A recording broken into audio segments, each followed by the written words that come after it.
Bienvenue si vous nous rejoignez. Comme je le disais en titre, le 19 juin de chaque année, le monde célèbre la journée mondiale de la drépanocytose, une aubaine pour partager des idées, des informations actualisées sur le progrès réalisé. À cette occasion, l'Institut de recherche en sciences de la santé a organisé une journée scientifique qui a consisté en la sensibilisation, bien sûr, du public sur l'importance du dépistage précoce. Prisca Bolozo nous en dit plus.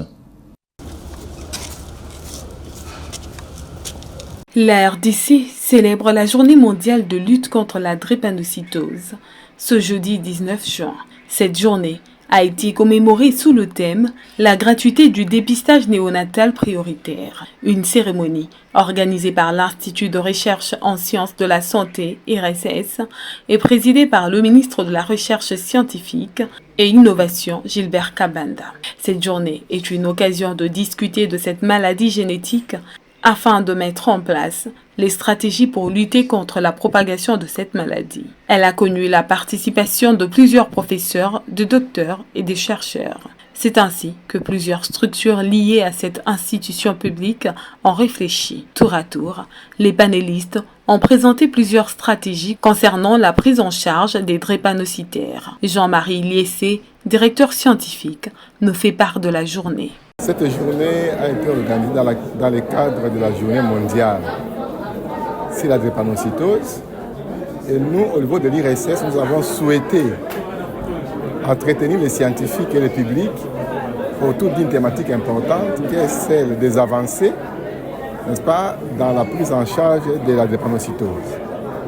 Et au cours de cette matinée scientifique, il a été question des exposés de plusieurs experts et nos scientifiques.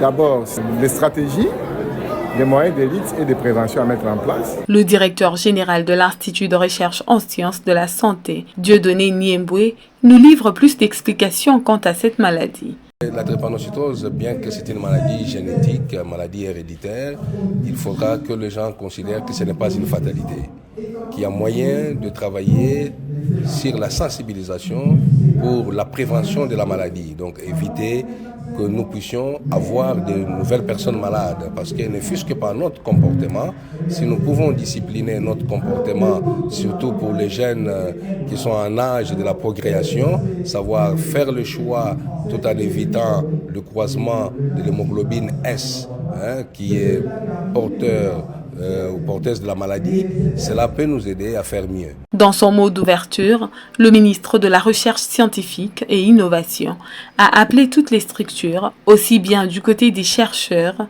médecins que biologistes, à la sensibilisation afin de lutter contre la propagation. Nous puissions, autant que nous faisons pour nos richesses, les mines,